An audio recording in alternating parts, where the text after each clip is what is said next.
teman-teman semuanya, kenalin namaku Eka Tantiana. Aku adalah mahasiswa bimbingan dan konseling Universitas Negeri Yogyakarta. Ini adalah podcast pertama yang aku buat. Di sini kita bakal banyak ngobrol, kita santai aja di podcast ini. So, here we go. Jadi kita bakal bahas apa sih di podcast pertama ini? Kita bakal bahas yang namanya guru BK. Guru bimbingan dan konseling. Wah, apa sih yang kalian pikirin pas aku tadi nyebut kata-kata guru BK? Atau apa yang kalian bayangin tentang guru BK itu sendiri? Sosok guru BK kalian dulu mungkin yang kalian temui pas kalian masih sekolah di SMP atau SMA kalian gitu. Pasti banyak di sini yang punya pengalaman sama guru BK-nya, baik yang itu menyenangkan maupun pengalaman yang tidak menyenangkan sama guru BK-nya. Masih banyak di luaran sana yang beranggapan bahwa guru BK itu cuma polisi sekolah, cuma guru yang kerjaannya marah-marah sama siswanya. Pasti banyak yang masih beranggapan seperti itu.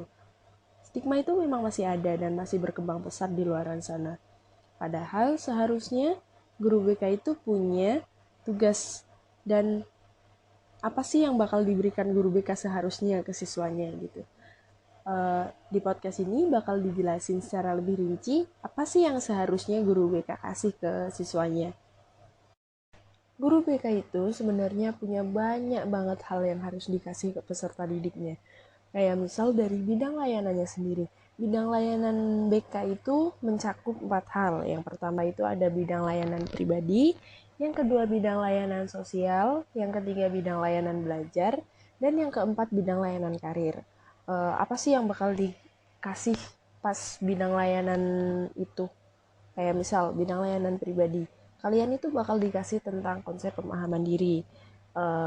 Misal kayak guru BK kalian nyuruh kalian buat bikin mind map yang di situ isinya tentang kelebihan sama kekurangan kalian. Nah, itu tuh sebenarnya masuk dalam bidang layanan pribadi ini karena kalian dari situ bakal memahami diri kalian sendiri. Kelemahan sama kekurangan kalian itu di mana sih? Nah, terus dari bidang layanan sosial. Di bidang layanan sosial ini kalian bakal diajarin atau dikasih tahu gimana sih caranya berempati, gimana caranya toleran sama orang lain, gimana caranya kalian bersosialisasi dan berhubungan baik dengan orang lain. Itu guru BK bisa ngasih hal itu ke kalian, ke para siswa dan peserta didiknya sendiri. Yang ketiga, ada dari layanan belajar.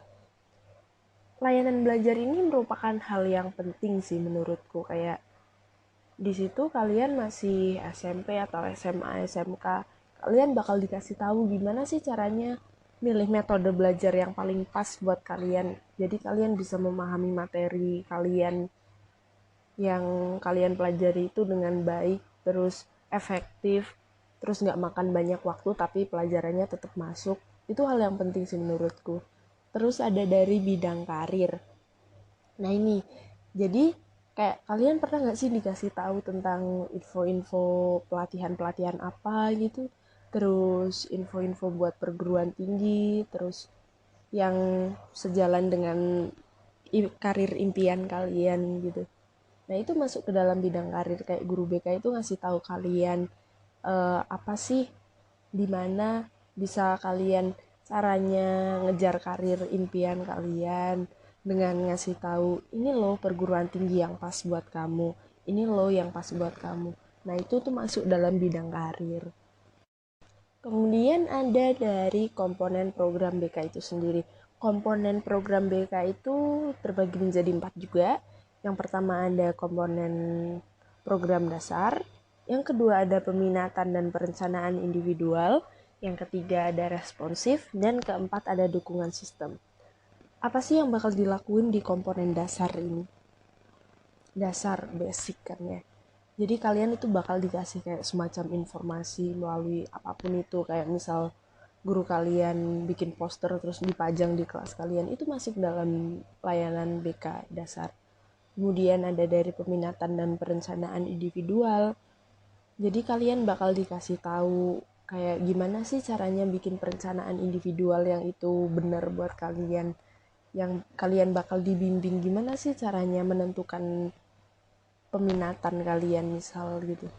Terus kalian bakal dikasih tahu melalui bimbingan kelompok mungkin atau bimbingan pribadi, konseling individual itu juga bisa dilakukan dengan untuk melakukan itu perencanaan individual itu tadi.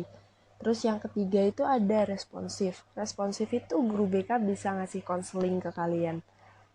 Konseling individual maupun konseling kelompok ya. Jadi atau guru BK bisa melakukan alih tangan kasus atau referral jika masalah-masalah yang kalian alami itu sudah tidak mencakup ranah guru BK itu sendiri. Jadi guru BK bisa mengalih tangankan kasus kalian ke pihak-pihak yang dianggapnya lebih bisa menangani kasus itu. Terus ada dari dukungan sistem. Nah, dukungan sistem ini bisa kayak menyelenggarakan program kerjasama, kayak misal kalian didatengin psikolog, terus kalian disuruh tes bakat minat, itu masuk ke dalam dukungan sistem. Terus gimana caranya guru BK buat mengadakan ruang konsultasi yang memadai lah. Jadi itu dukungan sistem dengan pihak sekolah. Jadi ada kaitannya antara guru BK dengan pihak luar. Jadi itu masuk ke dalam dukungan sistem. Nah, dari apa yang aku sampaikan tadi, banyak banget sebenarnya apa yang harus guru BK kasih ke peserta didiknya masing-masing, yang itu tuh nggak cuma marah-marah terus jadi polisi sekolah. Sebenarnya guru BK itu punya layanan-layanan yang itu bakal ngembangin peserta didiknya jadi dia yang maksimal, jadi dirinya sendiri yang maksimal, terus dia bisa berprestasi dengan lebih baik. Guru BK itu punya kemampuan seperti itu dan harusnya guru BK memang memberikan layanan itu. Jadi